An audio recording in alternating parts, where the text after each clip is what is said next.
পশ্চিমা বিশ্বে ইসলাম শব্দটি শুনলেই অনেকের মনে এক ধরনের অজানা ভয় বা সংশয় তৈরি হয়।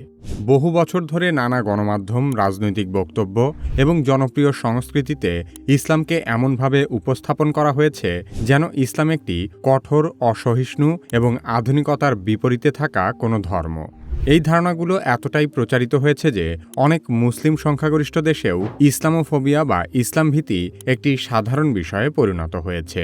বাস্তবে ইসলাম শুধুমাত্র একটি ধর্মীয় আচার অনুষ্ঠানের নাম নয়, এটি একটি পূর্ণাঙ্গ জীবন ব্যবস্থা যা মানুষের ব্যক্তিগত জীবন থেকে শুরু করে সামাজিক, অর্থনৈতিক এবং নৈতিক দিক নির্দেশনা প্রদান করে। ইসলাম মানুষের অধিকার, ন্যায় বিচার, দয়া, সততা এবং সামাজিক ভারসাম্যের উপর গুরুত্ব দিলেও পশ্চিমা গণমাধ্যম ও রাজনৈতিক আলোচনায় ইসলামকে শুধুমাত্র একটি সন্ত্রাসবাদী ধর্ম হিসেবে প্রতিষ্ঠা করা হয়েছে। প্রশ্ন হল, পশ্চিমারা কি সত্যি ইসলামকে ভয়ঙ্কর, মানবাধিকার বিরোধী বা আধুনিকতা বর্জিত ধর্ম মনে করে, নাকি ইসলাম নিয়ে ঘৃণা ছড়ানোর পেছনে তাদের অন্য কোনো উদ্দেশ্য আছে? সত্যিকার অর্থেই পশ্চিমা সভ্যতা কেন ইসলামকে ভয় পায় সে সম্পর্কে আলোচনা করা হবে কি কেন কিভাবে এই পর্বে।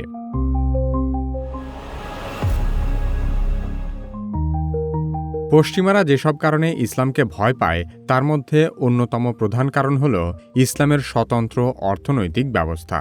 ইসলাম পশ্চিমা পুঁজিবাদের মূলে আঘাত করে, কারণ ইসলামী শরিয়ায় সুদ ও শোষণমুক্ত একটি ব্যবস্থার কথা বলা হয়েছে। ইসলাম মানুষকে ধনী হতে নিষেধ করে না, কিন্তু সেই সম্পদ যেন অন্যের অধিকার হরণ না করে বা সমাজে বৈষম্য সৃষ্টি না করে। ইসলামী অর্থনীতির সবচেয়ে গুরুত্বপূর্ণ বৈশিষ্ট্যগুলোর একটি হল রিবা বা সুদ সম্পূর্ণরূপে নিষিদ্ধ করা, কারণ সুদভিত্তিক লেনদেনে ধনী ব্যক্তি বা প্রতিষ্ঠান কোনো রকম ঝুঁকি না নিয়েই ব্যাপক লাভবান হয়, আর অন্যদিকে দরিদ্র মানুষ ক্রমাগত ঋণের বোঝায় ডুবতে থাকে। এই প্রক্রিয়াটি সময়ের সঙ্গে সঙ্গে একটি সমাজে ধনী গরিবের ব্যবধানকে আরও বাড়িয়ে তোলে। ইসলাম এই অন্যায্য ব্যবস্থার পরিবর্তে এমন একটি অর্থনীতি গড়ে তুলতে চায় যেখানে লাভ ক্ষতি উভয়ই অংশীদারদের মধ্যে ভাগাভাগি হবে এবং অর্থনৈতিক সম্পর্ক হবে ন্যায়সঙ্গত। ইসলামী অর্থনীতিতে সম্পদকে একটি চলমান প্রবাহ হিসেবে দেখা হয়। টাকা পয়সা কেবল কিছু মানুষের হাতে জমে থাকলে তা সমাজের জন্য ক্ষতিকর। আর এই ধারণা থেকেই জাকাত, সদকা ও দান খয়রাতের মতো ব্যবস্থাগুলো প্রবর্তন করা হয়েছে। জাকাত বাধ্যতামূলক একটি দান ব্যবস্থা যা ধনীদের সম্পদের একটি নির্দিষ্ট অংশ দরিদ্রদের কাছে পৌঁছে দেয়। ফলে সমাজে অর্থের সঞ্চালন ঘটে এবং একটি ভারসাম্য তৈরি হয়। এতে করে শুধু দারিদ্র্যই কমে না, বরং সামাজিক সম্পর্কও আরও দৃঢ় হয়। অন্যদিকে পশ্চিমা বিশ্বে প্রচলিত পুঁজিবাদী অর্থনীতি মূলত সর্বাধিক মুনাফা করার উপর নির্ভরশীল। এখানে ব্যাংকিং ব্যবস্থা, ঋণ নীতি এবং বড় বড় কর্পোরেট প্রতিষ্ঠানগুলো এমনভাবে গড়ে উঠেছে যার মূল উদ্দেশ্যই হল সমাজের সর্বাধিক সংখ্যক মানুষকে ঋণের চক্রে আবদ্ধ করে রাখা। ফলে অর্থনীতি একটি নির্দিষ্ট গোষ্ঠীর হাতে কেন্দ্রীভূত হয়ে পড়ে। তাই পশ্চিমাদের কাছে ইসলাম কেবল একটি ধর্মীয় মতবাদ নয়, বরং তাদের অর্থনৈতিক আধিপত্যবাদ ধ্বংস করার একটি শক্তিশালী হাতিয়ার। তারা সবসময় ভয় থাকে অধিকাংশ মানুষ যদি ইসলামী অর্থব্যবস্থা ভালোভাবে উপলব্ধি করতে পারে, তাহলে পশ্চিমা সুদভিত্তিক অর্থনৈতিক কাঠামো মানুষ ছুঁড়ে ফেলে দিবে। আধুনিক বিশ্বে cinema, music, night life, online content একটি বিশাল অর্থনৈতিক শিল্পে পরিণত হয়েছে। এখানে মানুষের মনোযোগ, আবেগ এবং আকাঙ্ক্ষাকে কেন্দ্র করে ব্যবসাগুলো গড়ে উঠেছে। এই সংস্কৃতির প্রধান দিক হল ভোগবাদ।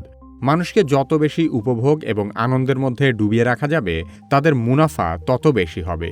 বিপরীতে ইসলাম মানুষকে সীমাহীন ভোগের পথ ছেড়ে সীমার মধ্যে থেকে আনন্দ করতে বলে।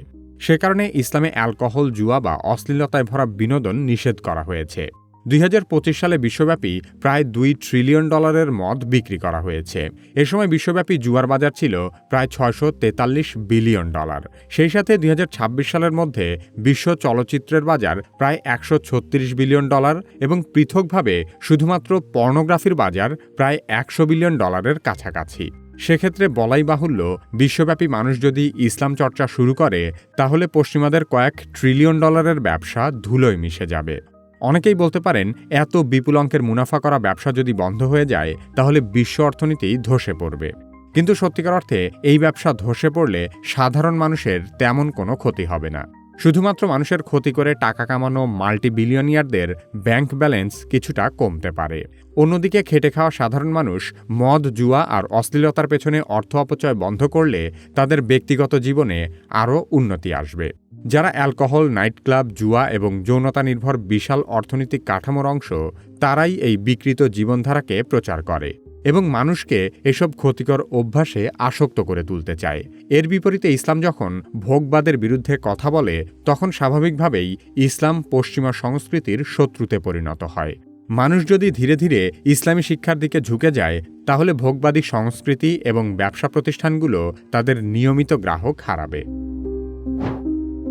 একটি সমাজ কতটা স্থিতিশীল তা বোঝা যায় সেই সমাজের মানুষের জীবনযাত্রা, পারিবারিক বন্ধন এবং অপরাধের মাত্রা দেখে।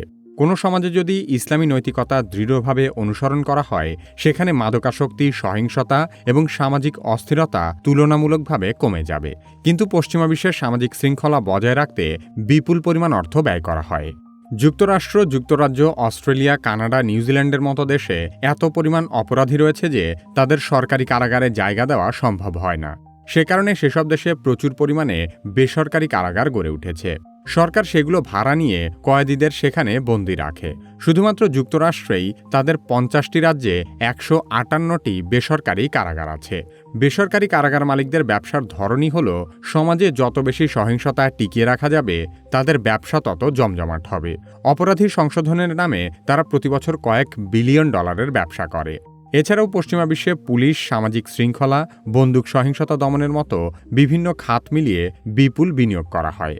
তারপর তারা অপরাধ দমন, মানসিক অস্থিরতা এবং পারিবারিক ভাঙনের মতো সমস্যাগুলোর সঙ্গে লড়াই করতে হিমশিম খায়।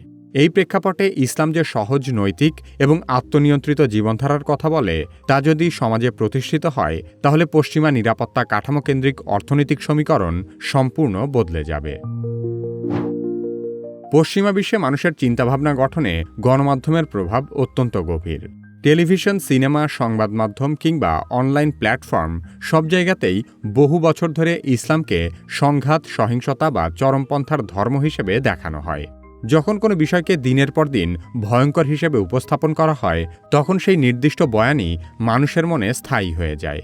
আর এমন পরিস্থিতিতে মানুষ নতুন করে সত্যটা জানার চেষ্টা করে না। ইসলামের শান্তিপূর্ণ, নীতিনিষ্ঠ এবং সমাজ সংস্কারমূলক দিকগুলো যদি সমানভাবে তুলে ধরা হতো, তাহলে হয়তো পশ্চিমা বিশ্বেও এই একপাক্ষিক ধারণা এতটা দৃঢ় হতো না। অনেক বিশ্লেষকের মতে বিষয়টি কেবল উগ্রবাদের ভয় নয়, বরং একটি ভিন্ন জীবন দর্শনের প্রতি অস্বস্তিও এখানে কাজ করে। ইসলাম এমন একটি কাঠামোর কথা বলে যেখানে পরিবারকে গুরুত্ব দেওয়া হয়, ব্যক্তিগত আচরণের সংযম রাখা এবং মানুষকে নিজস্ব নৈতিক অবস্থানের উপর দাঁড়াতে উৎসাহিত করা হয়। এই ধরনের মানসিকতা মানুষকে স্বাধীনভাবে চিন্তা করতে শেখায় এবং অন্ধ অনুসরণ থেকে দূরে রাখে। ফলে সামাজিক যোগাযোগ মাধ্যমের ট্রেন্ড দিয়ে মানুষকে প্রভাবিত করা সহজ হয় না, বা দিনের পর দিন মিডিয়ার প্রোপাগান্ডা চালিয়ে মানুষকে একটি নির্দিষ্ট ছাঁচে গড়ে তোলা তুলনামূলকভাবে কঠিন হয়ে পড়ে। তাই ইসলামকে ঘিরে যে নেতিবাচক চিত্র বহু বছর ধরে তৈরি করা হয়েছে, তার পেছনে শুধু ভুল বোঝাবুঝি নয়, বরং মিডিয়ার কৌশল, অর্থনৈতিক স্বার্থ এবং ভিন্ন জীবন দর্শনের সংঘাত একসঙ্গে কাজ করেছে। সাদা চোখে এই বিষয়গুলোকে খুব সাধারণ মনে হলেও ইসলামের অগ্রগতি ঠেকানোর জন্য গোপন কিছু গোষ্ঠী সক্রিয়ভাবে কাজ করে যাচ্ছে। শতাব্দীর পর শতাব্দী ধরে পৃথিবীর রাজনীতি, অর্থনীতি, সংস্কৃতি এবং ক্ষমতার ভারসাম্যকে অদৃশ্যভাবে নিয়ন্ত্রণ করা তেমনই একটি রহস্যময় গুপ্ত সংগঠন হল ইলুমিনাতি। ইলুমিনাতি কিভাবে উৎপত্তি হয়েছিল এবং তারা আসলে কতটা ভয়ঙ্কর সে সম্পর্কে জানতে চাইলে কিভাবে এই ভিডিওটি দেখতে পারেন। বর্তমান সময়ে এআই না শিখলে আপনি নিশ্চিতভাবেই পিছিয়ে পড়বেন। যারা নিজে নিজে এআই এর ব্যবহার শুরু করতে ভয় পাচ্ছেন, তারা কিভাবে একাডেমির এআই দক্ষতা কোর্সে ভর্তি হতে পারেন। ভিডিও ডেসক্রিপশন ও পিন কমেন্টে কোর্সের লিংক দেওয়া আছে।